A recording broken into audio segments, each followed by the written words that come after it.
Yes po. Ang daming violation, pinaano na natin yung LTO, pinadako kay Kim Agbayani, natawagan niya yung LTO, ano niya, paimbestigahan mabuti, nakita sa CCTV, kasi na yung mga drivers dyan, ano natin, tapos yung may-ari ng jeep, kasi yung may-ari ng jeep na yan, hindi na pwede mamasabi ng ganyan, okay? Bahala sila. Okay. So, Hindi ko pwedeng i-endanger mo na yung mga ano, may ano pa sa bubong kung nakita niyo yung CCTV. Mga loko yung mga yan. Okay? Yes po. May mga nakasakay sa ibabaw ng jeep. Sa bubong. Ang daming violation ng jeep na yun. Ipakukumpis na siya, i-impound yung jeep na yun. So as of the latest, after that instruction of yours, nasaan na ngayon, sir, yung mga jeep na yan? Hindi ko alam. Pagpapamid ako ko, hindi na makakaligtas siya. So sa ngayon, Gov, na-identify na sila? Nakakuna ng CCTV. Sa nangyari yan. Opo. Okay. Pero identified na sila, Governor?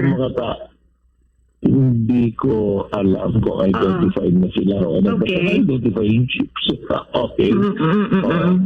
Kung konti lang naman yung mga gyms sa ganyan eh. Hindi naman 1 million si gyms sa ganyan eh. Opo. So makikita namin niya, pag lumabas siya ng kalye, patay sila. Buti pa surrender na lang sila at magpaliwanag. Okay? Kasi surrender na yung mga drivers. Hindi ko palalagpasin yan. Lalo na kung mga buhay ng mga bata ang mga nakasalalay dyan. Kaagad ho pinaputos ninyo na nagkaroon po ng operation doon sa area. Nung nakita ko yung CCTV, nireport na sa akin ngayon lang. Nireport na sa akin kasi galing ako ni Bulacan eh. Yes, Gov. So, inaayos na natin lahat ngayon. Alam mo, yung mga plano natin ngayon sa lalawigan ng Isabela, lalagyan natin lahat ng exit ng mga CCTV, yung mga lahat ng tulay, lalagyan natin ng solar powered lights ng mga CCTV. Parang ginawa namin sa Kabagan Santa Maria, tapos sa may mga sound yan, may mga tapos lahat, pati lahat ng exit sa lalawigan ng Isabela. Pagkakaroon ng CCTV lahat yan, makukuha natin kahit gabi, nakamonitor yan. Para ma-monitor natin yung buong lalawigan ng Isabela. Okay.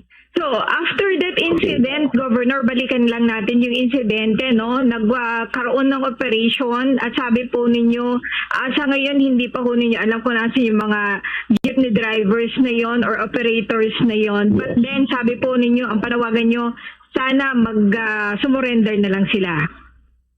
Oo, okay. Kasi mahuli pa namin sila. Kasi kitang-kita yung ebidensya sa CCTV.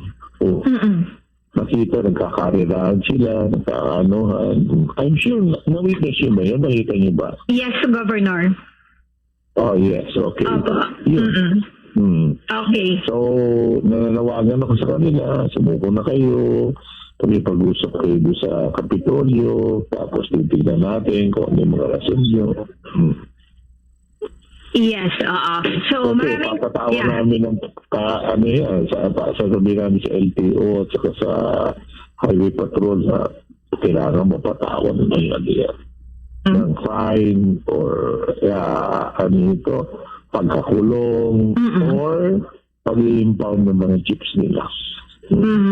Agahan na nila ngayon at mag-sorry na sila kung hindi, tatamaan sila.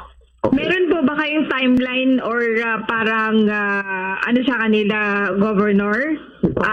Ultimatum? Mga